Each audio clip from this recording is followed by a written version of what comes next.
इनको आप जरूर सुनिए और इनको देख भी लीजिए। 2024 लोकसभा चुनाव हैं, उससे पहले रोजगार दिलाने की बात कर रहे हैं और ये भी कह रहे हैं। जय भारत न्यूज की टीम आज खड़ी हुई है राजस्थान के भिवाड़ी क्षेत्र में। भिवाड़ी क्षेत्र बाबा बालकनाथ की विधानसभा क्षेत्र के अंदर आता है। अभी मेरे साथ भावी नेता कहें, युवा नेता कहें, सबसे पहले हम इनका परिचय जानेंगे और पूछेंगे इनसे भिवाड़ी के हाल। सबसे पहले आप अपना नाम और परिचय बताइए। भाई साहब, मेरा शुभ नाम है तिलक कराना, भारतीय जनता पार्टी ओबीसी मोर्चा जिला महामंत्री अलवर उत्तर, और मैं अब फिलहाल नगर परिषद भिवाड़ी से चेयरमैन के पद के लिए दावेदारी कर रहा हूं। नगर परिषद भिवाड़ी से और भावी पार्षद पद का भी उम्मीदवार हूं नगर परिषद भिवाड़ी से, वार्ड नंबर 29 से। पहले आपने कभी चुनाव लड़ा है? नहीं भाई साहब, मैंने कभी चुनाव नहीं लड़ा, पहली बार चुनाव लड़ रहा हूँ। पारिवारिक पृष्ठभूमि कैसी है? चुनाव पहले राजनीति में थे, परिवार से कोई लोग या नहीं थे? हाँ जी, 3 योजना से फर्स्ट टाइम हमारे दादाजी नगर परिषद भिवाड़ी के वाइस चेयरमैन बने थे। नाम क्या है उनका? डालचंद कराना, स्वर्गीय श्री डालचंद कराना, वाइस चेयरमैन जी। अब एक बात बताइए कि आप भारतीय जनता पार्टी के साथ जुड़े हुए हैं। अब मुझे ये बताइए, बाबा बालकनाथ विधायक बन गए, भारतीय जनता पार्टी की राजस्थान में सरकार आ गई, अपराध भिवाड़ी में किस तरह के हैं? गौ हत्या अभी भी हो रही है, नहीं हो रही है? साफ सफाई अभी है, नहीं है भिवाड़ी में? एक बार आप लोगों को बताएं, भिवाड़ी की जनता को बताएं कि कितना काम या कितना फर्क हुआ है पहले और अब में। देखो, पहले संदीप यादव जी विधायक थे तिजारा विधानसभा से, तो कुछ काम नहीं हुआ था, प्रशासन अपनी मनमर्जी काम कर रहा था। और जब से हमारी भारतीय जनता पार्टी सरकार आई है, प्रशासन की मनमर्जी हमने ख़त्म कर दी है और भ्रष्टाचार ख़त्म कर दिया है। चाहे आम जनता भी चली जाएगी, उससे बिगड़ भ्रष्टाचार के उसका भी काम होगा। संदीप यादव के समय में भी भिवाड़ी मोड़ के पास लगभग घुटनों तक पानी था और आज भी बाबा बालकनाथ तिजारा से विधानसभा चुनाव जीत गए, उसके बाद भी घुटनों तक पानी है। भिवाड़ी मोड़ की बात करें तो यहाँ तो कोई फर्क नहीं पड़ा सर। देखो, ऐसा है, अभी जल्दी महाराज जी जल्दी काम करवाएंगे। महाराज जी का मंथन है और जल्दी महाराज जी मंत्री बनने वाले हैं राजस्थान के, और जैसे ही मंत्री संभावना की घोषणा हो जाएगी उसके बाद तुरंत भिवाड़ी का विकास होगा। पूरा तिजारा विधानसभा का ही विकास करवाएंगे। मुझे ये तो एक बात बताइए, मंत्री बनेंगे तब विकास होगा या विधायक बनने के बाद ही विकास शुरू हो जाता है? तो मैंने तो ऐसा सुना था, कहीं पढ़ा भी था ऐसा कहीं। देखो, ऐसा है पत्रकार महोदय जी, महाराज जी विधायक बन गए, जब भी काम कर रहे हैं जनता के लिए। आप मुझे दिखा दो कि अगर कहीं भी लूट डकैती या चोरी अगर हो रही हो तो मुझे आप दिखा दो। भिवाड़ी के अंदर बहुत सुधार है, अभी काफ़ी सुधार है। संदीप यादव कार्यकाल में सुधार नहीं था इतना, उसने तो पूरा भ्रष्टाचार करके बैठाया हुआ था लोगों को। मैंने तो 2 मुद्दे बताए, आप मेरे साथ देखिए। 2 गड्ढे तो वो रहे सर जी, ये भिवाड़ी नगर परिषद के अंदर आते हैं, जिसके अंदर आप चुनाव लड़ने की भी बात कर रहे हो। दूसरी बात, मैंने भिवाड़ी मोड़ के अंदर जो पानी भरा हुआ है घुटनों तक, उसका मुद्दा बताया। ये तो अभी ऐसे कैसे हैं? मैं आप गड्ढे के बारे में बताऊंगा। ये गड्ढे ना ही तो नगर परिषद के अंडर में आ रहे हैं, ये गड्ढे रिको के अंडर में आ रहे हैं। हमने रिको कई बार अवगत भी करा दिया है, लेकिन रिको के अधिकारी कोई सुनवाई नहीं कर रहे इस मामले में। सरकार तो अब आपकी है ना? हाँ, तो अब उनको अवगत कराएंगे ना। अभी अधिकारी महोदय छुट्टी पे हैं, अब उनको कल अवगत कराया जाएगा दोबारा। एक बात और बताइए, राम मंदिर जो बना उसके अंदर शंकराचार्य हैं भारत के लगभग। कहा जाता है कि जैसे हमारे सनातन धर्म में आज अगर सबसे कोई सर्वोच्च पद है तो वो शंकराचार्य का है। सनातन धर्म की अगर संतों की उसमें बात करें सीढ़ी में, तो सर्वोच्च पद शंकराचार्य का है। उनके मना करने के बाद भी प्राण प्रतिष्ठान का उद्घाटन किया गया। क्या है, संतों का तो साथ नहीं मिला ना? अब देखो, संतों का साथ था, ये तो लोगों ने भुमरा फैलाया था कि संत आचार्य जी मना कर रहे हैं। किसी ने कोई मना नहीं किया, लोगों ने बहुत खुशी मनाई है। और मैं माननीय श्री भारत के यशस्वी प्रधानमंत्री माननीय श्री नरेंद्र मोदी जी का बहुत तहे दिल से आभार करना चाहता हूँ कि उन्हें 500 वर्ष बाद हमारे हिंदू की संस्कृति जगाई है। भिवाड़ी और अलवर की बात करें हम, तो भिवाड़ी के अंदर फैक्ट्रियों के अंदर इतने रोजगार हैं, यदि चाहे सरकार तो राजस्थान के सभी बेरोजगारों को भिवाड़ी में ही रोजगार मुहैया करा सकती है।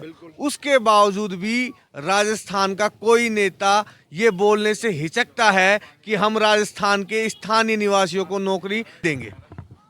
देखो, ऐसा है कि यहाँ के नेता तो बोलते नहीं है, खाली जब तक वोट नहीं मिलते ना। अब तो आप बोल रहे हो ना, आप तो स्वतंत्र हो ना, आप तो अब बोलो ना, आप भी तो नेता हो ना। तो ये जो रोजगार के लिए बच्चे लाइन लगा के आते हैं, फिर लोकल के नाम से उनको रिजेक्ट कर दिया जाता है कि तुम लोकल हो इसलिए तुम्हें रिजेक्ट कर दिया जाता है, नौकरी नहीं मिलेगी। तो उनके तो कोई सुनवाई नहीं हो रही ना। देखो, अभी हमने महाराज जी से बात की है कल, इसी मैटर को लेकर मैंने महाराज जी से बात की है। मेरी महाराज जी से 1 घंटा बात हुई थी, तो महाराज जी ने मुझे अभी आश्वासन दिया है कि जल्दी मैं लोकल बच्चों के लिए रोजगार दिलाने के लिए बात करूंगा कंपनी अधिकारियों से। कब तक रोजगार मिल जाए? लोकसभा चुनाव 2024 से पहले जो अलवर भिवाड़ी के विशेषकर जो युवा बेरोजगार है उनको क्या रोजगार मिल जाएगा भिवाड़ी इंडस्ट्री एरिया में? पत्रकार महोदय जी, लोकसभा चुनाव से पहले हम लोकल बच्चों को रोजगार दिलाने का पूरा काम करेंगे।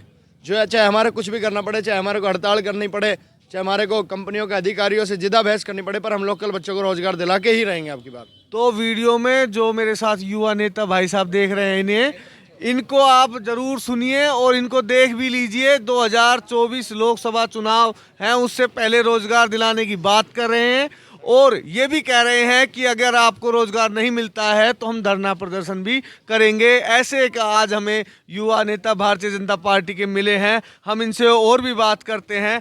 जब हम सीमाओं की बात करते हैं तो पाकिस्तान तो अब तो मान लीजिए कि ऐसे उसको कोई छूना भी नहीं चाहता। आज के समय तो चिमटे से भी छूना नहीं चाहता पाकिस्तान को, इतना ख़राब हाल हो चुका है। परंतु चीन का मुकाबला भी हम नहीं कर पा रहे हैं, ऐसा लोग कह रहे हैं। तो आपका मत क्या है? देखो, चीन से मुकाबला होगा और चीन से लड़ाई जीतेगी भारत। भारत तो आयात कर रहा है ना।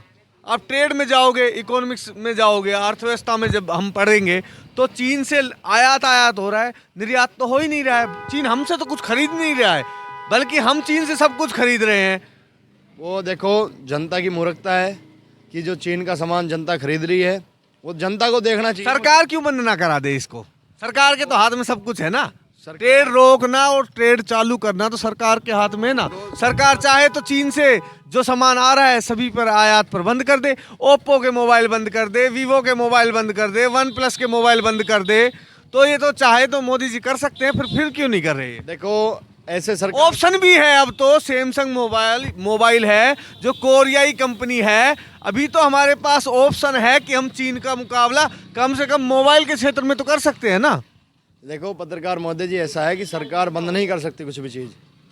सरकार के कोई मजबूरी है, कुछ मजबूरियां हैं सरकार की जो सरकार बंद नहीं करना चाह रही। प्रधानमंत्री श्री नरेंद्र मोदी जब गुजरात के मुख्यमंत्री थे तो उन्होंने गुजरात के अंदर शराबबंदी की थी। जब जनता चुनाव चुनने के लिए, नेता चुनने के लिए बात आई तो लोगों को लगा कि अगर नरेंद्र मोदी भारत के प्रधानमंत्री बनते हैं, महिलाओं को भी ऐसा लगा, तो शायद जैसे गुजरात में शराबबंदी की ऐसे वो पूरे देश में शराबबंदी कर देंगे। परंतु जो शराबबंदी का विषय है वो राज्य सरकारों का है।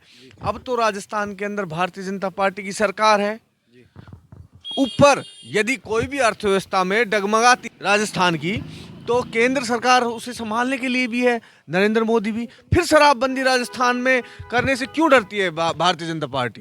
देखो, शराबबंदी तो किसी भी सरकार ने नहीं की। राजस्थान के अंदर कांग्रेस सरकार थी। नहीं, मैं ये कह रहा हूँ कि बिहार में सबसे पहले मैं आपको बता रहा हूँ, सबसे पहले भारत के अंदर शराबबंदी करने की थी, जिनको अभी अभी भारत रत्न दिया जाएगा घोषणा की है पीएम नरेंद्र मोदी ने। मैं ये कह रहा हूं कि बिहार में पहले हो चुकी थी, उसके बाद गुजरात में हुई है, अब दोबारा से बिहार में फिर से हुई है नीतीश कुमार के राज में। हम राजस्थान की बात करें, राजस्थान में भजनलाल सरकार से क्या आपने प्रार्थना की है महामंत्री के तौर पर, ओबीसी के महामंत्री के तौर पर, कि आप शराबबंदी कीजिए? देखो, मैंने इस चीज़ की प्रार्थना भी की है माननीय श्री भजनलाल शर्मा जी से, मुख्यमंत्री राजस्थान सरकार जी से, कि सीएम साहिबा जी राजस्थान में सरकार दारूबंदी का काम किया जाए। देखो, मैं लोगों से ज़्यादा बात नहीं करना चाहूँगा, मैं लोगों से यही कहना चाहूँगा कि नशा पत्ती नहीं करें, अपनी सेहत पे ध्यान दें और अपने घर के आगे साफ़ सफाई रखें और पुलिस का पूरा योगदान करें, सहयोग करें। अगर आपके सामने कोई अपराध हो रहा हो तो पुलिस को तुरंत सूचना दें। अगर पुलिस मौके पर नहीं पहुँच रही है तो भिवाड़ी एसपी महोदय जी को सूचना दें। जय हिंद, जय भारत, वंदे मातरम। साहब।